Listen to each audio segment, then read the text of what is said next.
Hello everyone, it is now week 5 of the Jacket Corner. Last Friday night, the Oxford Yellow Jackets back at home for only the second time this season. A very good Opelika team coming to town and knocking off Oxford by a final score of 45-21. Joined now by head coach Ryan Herring. Coach, we talked last week about Opelika. They were undefeated coming in, one of the highly rated teams in the state, really in any classification, and they were as good as advertised, weren't they? Yeah, they were. Everybody that I talked to said they think they've got the best defense in the state, and they have a good defense. But I thought our offense played real well, and I was very proud of our offense and the way they played against good people. So we took some positives from the game. Well, this is one of those games where the score really not indicative of how close this game was. You were down by 2 touchdowns at halftime, able to cut into that lead in the second half. They got a big special teams play on you. But for the most part, it was a very competitive game. Not to suggest you're into moral victories, but your guys were right there with one of the top teams in 6A. Yeah, it reminded me of the Gadsden City game. Gadsden City, we were right there with them in the fourth quarter. We were right there with Opelika in the fourth quarter. We just got to find a way somehow to, in that fourth quarter, pull out a win. And but my hat's off to them. They have a good team. They did a good job. There was a big turning point there late in the first half. We'll see this in the highlights coming up, but you're down 14-7. You're moving the ball. You run a double pass. Cook hits Gamble. He looks like he's about to walk into the end zone, and they strip him of the ball. They get a big return on it, wind up scoring, making it 21-7 at halftime. That's a 14-point swing there. I know that had to be a frustrating point in the game for you. Well, anytime you're playing a real good opponent, those kind of things can't happen, just like mistakes and penalties. You have to eliminate all that stuff. But anytime you have a chance to get the ball in the end zone right there, you've got to get it in the end zone, because you're not going to get many opportunities when you're playing real good opponents like that. And so you got to take advantage of them. And, that's just one little thing out of several things that we could have done better and should have done better. Playing good competition, obviously, really tells you a lot about who you are. You're 5 weeks into the season now. Basically, you're halfway through your regular season. Talk about what you've learned about your team so far in the first 5 weeks. Well, I really believe offensively we have firepower. We can score on anybody. We've had a couple of games where we didn't play well offensively, but I really believe that, offensively we can score on anybody. We can move the ball on anybody. We've got some weapons. Defensively, we're close. We're close, and we're hoping this Friday night is going to be the week that we step out there in the fourth quarter and we win the game.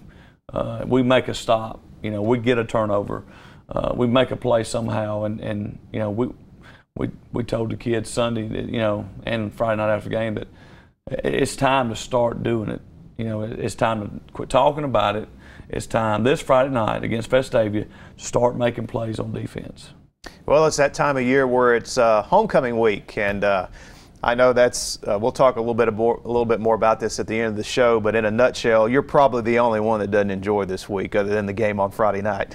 Well, I told the kids after the game last Friday night, I said, it's homecoming next week, and I want everybody to enjoy it, but you better have Vestavia on your mind all week long and not homecoming. Otherwise, we're going to get to the homecoming game and not be ready to play.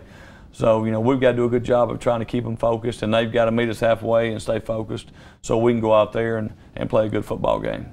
Much more on Vestavia later in the program, but when we come back, we'll go back to last Friday night and look at the highlights of Oxford and Opelika right here on the Jacket Corner.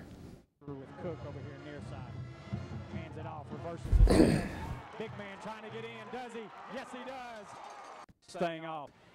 And we head out to Lamar Field Friday night, a first in Oxford football history. Opelika and Oxford hooking up on the gridiron. First time that has ever happened. And great atmosphere as always, Coach, at Lamar Field.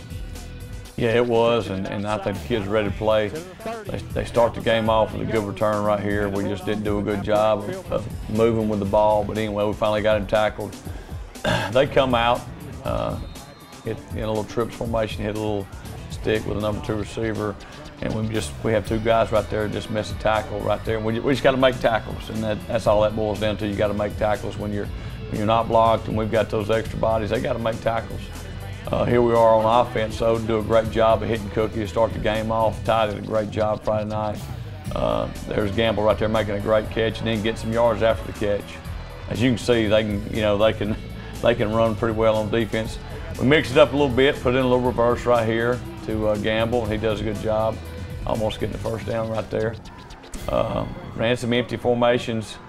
Tried to just put them in a bind, and right here it's 4th and 4. We don't convert. Our receiver gets tripped up. Anyway, we get a stop and get the ball back. There's a good job, Weber hitting Gamble. Here we are faking a little sweep and hitting Cookie right there on play action. And we're just trying to get what they, trying to take what they give us right here. And of course, anytime you get the ball in 21's hands, you got a chance of him making a play. Great job right there by Cookie. They marked him out of bounds, but man, that was a great route and great catch, great throw. Real proud of the offense. Then we come right here with another little reverse to Gamble. And of course, if he gets near that end zone, he's going to get in it, whether he's got to jump over you or run through you. So it's 7-7, and we're feeling good right now. We're playing a good team. And I think the kids right now are happy. Everything's going good. We just got to get over and play some defense. Right here, the quarterback has all day to throw, and he kind of splits his own right here. But I was proud of Sears right here not giving up on play and running and tackling the guy, because you never know what can happen. They've still got to put the ball in the end zone. Right here, they just throw a fade on us, and they get too much separation, and that was too easy. That was like stealing.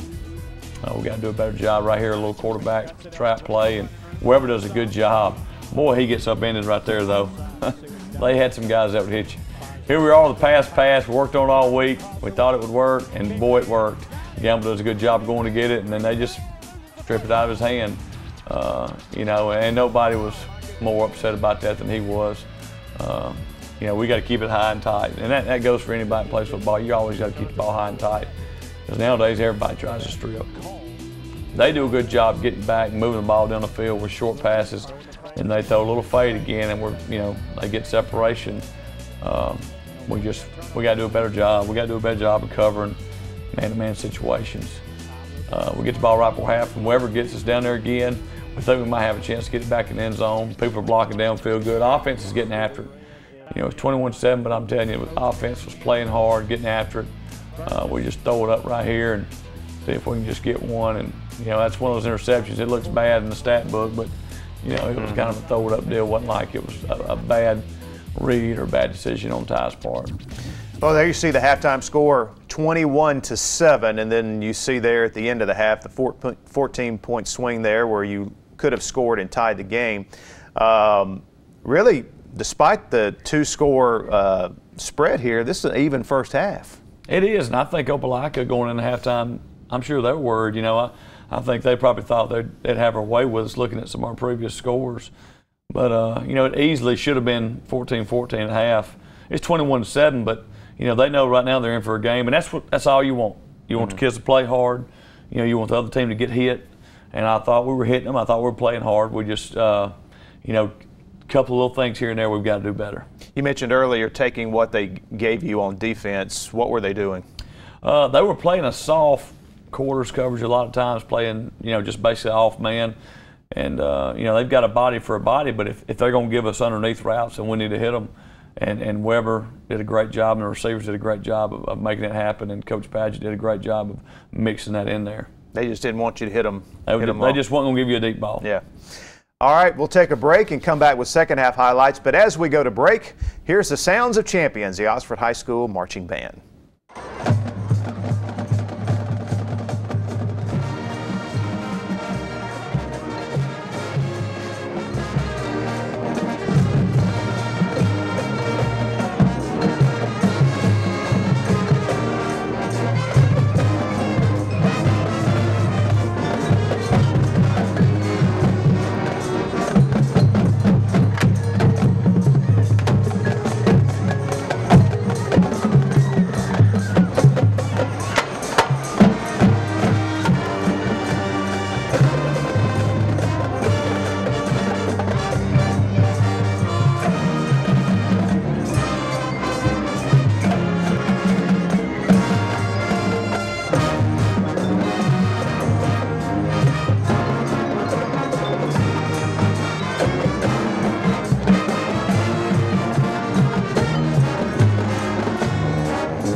And let's roll into the second half now. Oxford getting the kickoff here, down 14 points, Coach. Well, they almost got on that, but I tell you, Tommy Rudolph about took a guy's head off right there. That was fun to watch during the game. We throw a little tunnel screen to Gamble, and they just all have it stopped, and he turns around and goes back the opposite way and gets about 15 yards. That was just a great play by him, just a great play. Here we are over the middle. Got a little hide route right there, just a great job, great throw, great catch, good protection. Here we are with another little reverse. Boy, I tell you, McGuffey right there does a good job of waiting and blocking that guy. Keep from getting that clip call right there, because during the game I thought he was going to clip him. And we throw it up right here, and of course, Mr. Consistent goes and gets it. So we kicked the extra point. It's 21-14, and I'm feeling good, and everybody's happy. We just got to go down and get a stop right here. We kick the ball off, the guy catches it, and he just takes it straight, makes one cut, and he's gone to the races. We have two guys that, get out of their lane, and all it takes is one guy to mess up, lane assignments, but we had two guys that did, and they go all the way back. Right when we have a chance to seize momentum, we don't. We give them a touchdown. This right here is a great route and great throw. Run a little post corner right there to Cookie, and Weber hit him. That was nice right there. Now that was a big time throw, big time catch. We're getting a little jumbo package, and there's Gamble. He's hard to keep out of the end zone. I mean, if we can keep people off of him right when he gets the ball, he can find a way to get yards as good as anybody I've ever seen, especially in traffic. And right here, we just missed two tackles right there. We just got to make tackles. We got to get off the field on third down. There we go right there. We've got guys for a no gain, and Sears is playing hard as he can, and we just got to tackle better. We got to tackle better, and there we are. We don't kind of got our head down coming through. We shoot a backer through A, and he gets through free. We just, sometimes you make 10th grade mistakes when you're a 10th grader, and you do things like a 10th grader when you're a 10th grader. And we just got to get better each week. We've got to get better, and we got to tackle better. There we are right there. We should have had a tackle for a no-yard gain. Two guys got hands on him at no yards, and he ends up getting 15. But we end up holding them right here, and boy, that was a good kick by their guy. That's, I don't know, 40-something yards, but that was a good job. But we got a good stop, and I was proud about stopping them. Here we are right here. They kick a big pooch kick, but who was that? Tommy Rudolph does a great job getting across midfield. I can't say enough about Tommy and the way he played Friday night. He didn't play a perfect game, but he played hard. And I don't know if it'll be on here, but boy, he has a lick later on. I think this is it right here. If you watch him, he's up near the sideline. He hits this guy, just wham. And that guy goes down, and that guy doesn't get up. And that's what we call a hammer. That was a hammer. Here they are, they just throw quick out, and it went right through Ronnie's hands. Ronnie Isaac played it great, just didn't get there. And there's Ronnie right there making a great play on a quick screen. Ronnie is just inches away right now from being a great football player. He's gotten better each week. He's learning the game. It's his first year playing. He's going to be a good player. But they end up, getting us 45-21. Final score, Opelika wins it, 45-21. Again, game a lot closer really than the score would indicate. And Coach, you kind of getting a look now at this new look region, and I think a lot of people kind of targeted Opelika as a favorite, and based on what you've seen so far, they look pretty good. Well, I think they're the top dog in the region. They've just got a lot of size, a lot of speed, and both sides of the ball, they're pretty solid. Defensively, they're in that box, they're real solid. And offensively, their line was a little bigger than what I thought. That center, it was almost like he was 6'6", and I can't remember where they said he's going or committed to, and he was a good player. But I think you're looking at the region champion right there, and I think all the rest of us now we're going to be fighting for 2, 3, and 4. So we got our work cut out for us, but the kids know what's ahead. They know what's at stake. So I'm expecting us to bounce back and play well. We'll talk more about the region standings coming up in just a bit, but right now let's take a look at the individual player awards from last Friday night's game against Opelika. Coach, break it down for us. Highest grade offensive line this week, Noah Lynch. Noah's doing a great job. He's being a leader, playing hard out there on the field. Highest grade defensive line, Jermaine Taylor. Jermaine's 5'9", 180, but I'm telling you, he plays big. Most hits, Jermaine Taylor. That's the defensive lineman with the most tackles. That's impressive. You don't see that much. Hammer award definitely goes to Rudolph. I think he had 3 during the game, 3 great hits. Meanest jacket, of course, that's going to Thomas Rudolph. Air jacket, Darren Gamble. Racehorse, Darren Gamble. You know, to get both of those awards, that's pretty good to have the most yards rushing and receiving. That's pretty impressive. And the Pride Award this week was Brian Boswell. All right, we'll take a break, and when we come back, we'll have our player spotlight for the week, and we'll talk about this week's homecoming matchup with Vestavia. Stay with us. I was coaching at Moorhead State, and Watch, this is a tunnel. Look. I wanted to step away from all that travel and not being at home.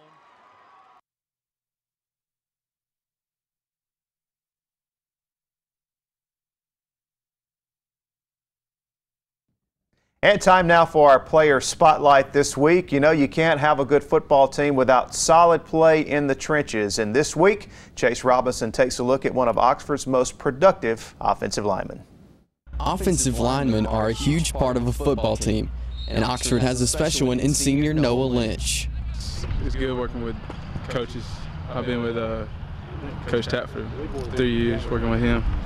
And just working hard. Over the last 4 weeks of the season, Lynch has made 34 blocks with 16 pancake blocks and 18 nasty blocks. And on the defensive side of the ball, he has had a sack and a fumble recovery in the last 2 games. And Lynch says there's 2 things that make a successful lineman. Being aggressive and just being nasty. Lynch is not only starting on the offensive line, but comes in on defense as well as defensive back. And his coaches say he's everything you want in both of those positions.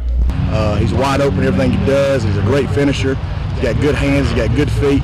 And pretty much where the ball's going, Noah Lynch is going to be around it. Noah's a leader on our team, and especially on the offensive line. And, you know, he plays hard every play.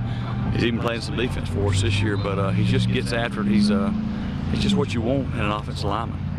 For the Jacket Corner, I'm Chase Robinson. And, you know, we see Noah's name pop up a lot on your individual player awards each week as well. Yeah, it's funny how, you know, when you got a senior who works hard and gets after it, you know, he's getting these Sunday awards from Friday night's game. You know, it's funny how that goes hand in hand. He's been a leader out there on the field, verbally. He's been a leader with his play, physically. And, you know, we're fixing to start using more on defense now. You know, I'm glad we got him on our team. All right, let's take a look at the region standings now through 5 weeks of the regular season. Class 6A Region 3, as Coach mentioned in the last segment, Opelika now is pretty much their region championship to lose, if you will. They're 4-0 overall and 3-0 in the region. Chelsea, a little bit of surprise there to me, up there at 2-0 and 4-0. We'll see how that plays out the rest of the year. Ben Russell expected to be a good team this year. They are at 1-1 in the region, as is Oxford. As is Valley. Oxford and Pell City now at 1-2. Chilton County at 0-3. Coming up this week, as we said earlier, it is homecoming week, and Oxford will be at home at Lamar Field to play host to 2-2 Vestavia Hills. And Coach, we talked a little bit earlier before the program about Vestavia. A record may not really be indicative of how good they are because they could have won both the games they lost. Oh, they're just inches away from being 4-0. They had a bad snap on a punt. That cost them the Mount Brook game. They dropped a pass in their hands to beat Oak Mountain. They're just Vestavia. They're not going to come out there and they're not going to look like Opelika or Gadsden City. They'll just have regular-sized guys. But they're going to run it right at you. On defense, they're just going to look average, but they're always going to be right where they're supposed to be. And they do that every year. It's just, if you've played Vestavia, if you played them when you were in high school, they haven't changed one bit. Buddy Anderson was a coach since 1978.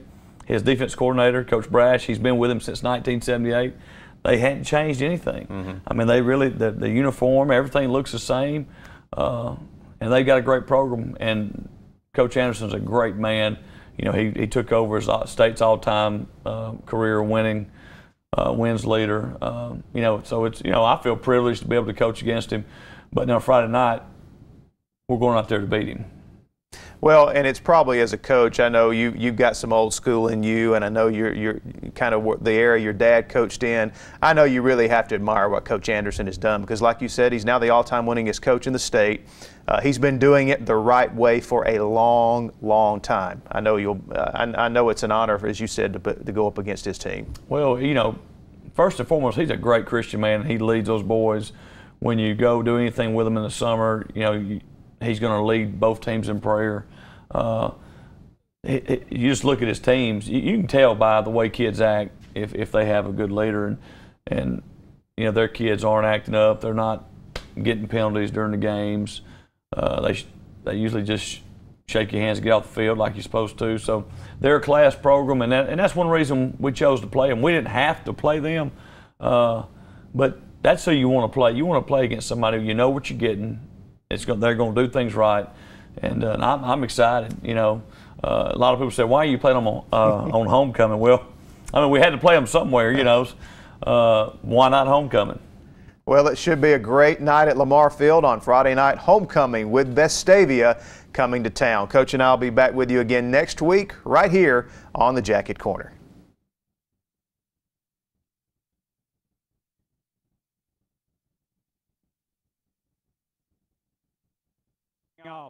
Here come the Jackets.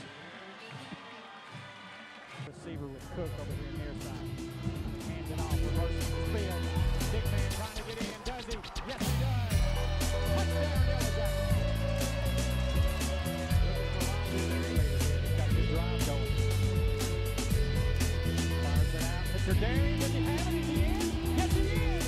Touchdown, Yellow Jackets. Right there. Takes a handoff. Here's a double move. Double move.